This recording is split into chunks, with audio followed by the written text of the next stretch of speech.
Welcome back, ladies and gentlemen. This is all about preparation on a real chessboard with no digital interface. So now you are able to understand the Italian Greco Gambit, following by a 15-move line of a strong preparation. Let's jump right into it. White opens with the king's pawn, controls the center, the f5 and d5 squares, and opens up this long diagonal to the bishop, which black immediately goes for pawn to e5, contesting the center. A solid response. And instantly white follows up with knight f3, developing the knight towards the center, attacks the e5 pawn. Knight c6 develops the knight towards the center and protects e5. Bishop c4, the characteristic move of the Italian game, which attacks the f7 pawn, that is the worst weakness of the black. Bishop c5 also attacks the weakness on f2 and fights for central squares.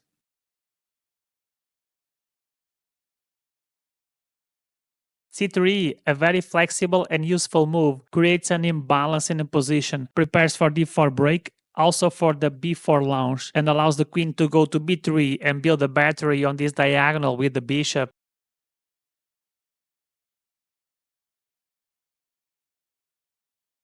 Black goes for knight f6, developing another piece towards the center and attacking the pawn on e4 that is hanging.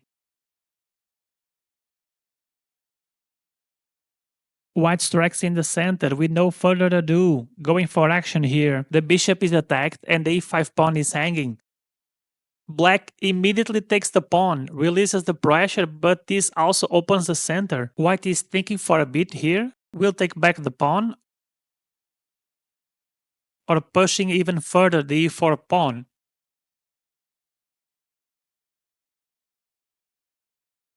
Going to the attack, attacking the knight and at the same time gaining more space on the center of the board. And there you have it, d5, going for counter-attack, playing the best move in the position, attacking the bishop and fighting for central squares, and also opens up this long diagonal for the bishop. In the meantime, white goes for bishop b5, pinning the knight on c6 and increases the pressure on the center. Knight e4, moving away from the attack of the pawn and centralizes the knight in the middle of the board, controlling these many good squares.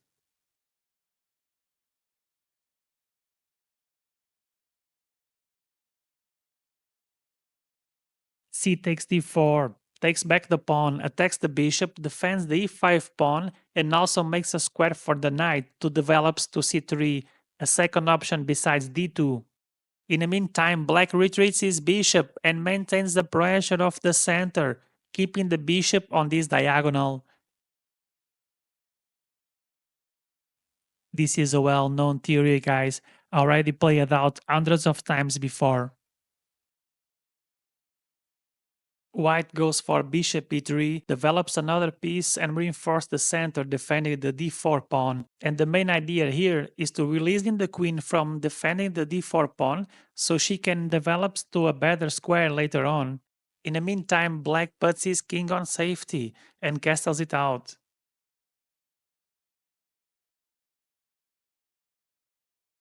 Knight c3 develops the knight and increases the pressure on the center, the knight on e4 and the pawn on d5.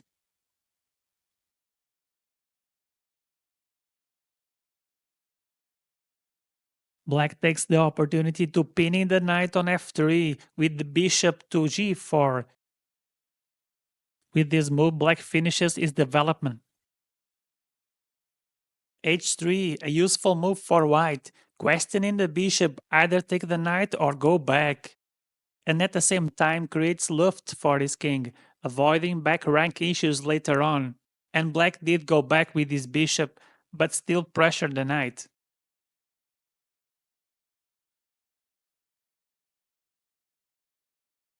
Queen c2, very strong move. If black takes the knight on c3, this is good for white. That will take back and then can go for bishop d3 and build a strong battery, aiming the king plan A, followed by plan B rook g1, attacking the black king.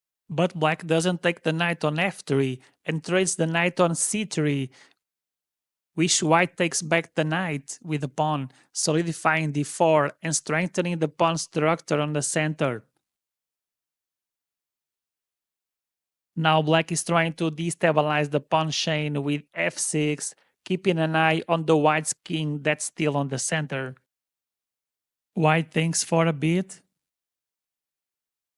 and of course white doesn't fall for it and takes the pawn on f6, keeping his strong presence on the center.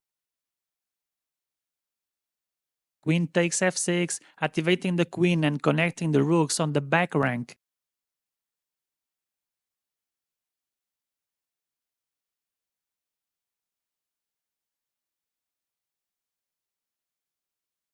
White plays the best move in the position bishop e2 without the pawn on e5. Doubling the pawns on f2 and f3 will be a really bad pawn structure with 4 island of pawns. In the meantime, bishop g6, the bishop now is not doing much on this diagonal since the light square bishop is defending the knight, and on this diagonal is much more active, controlling many good squares.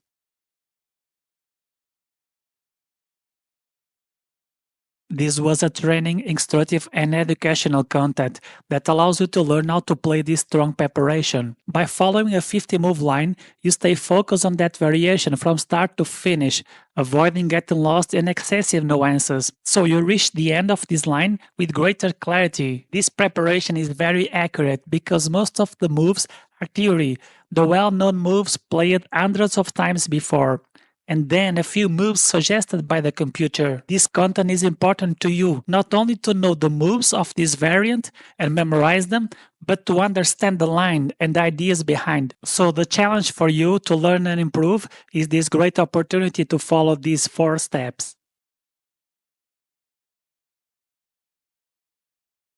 Comment your thoughts below. Suggest a new opening for me to do another strong preparation for you. Oh, and just subscribe to be part of this community. There is a lot of high quality preparation coming your way. A huge and sincere thank you to you.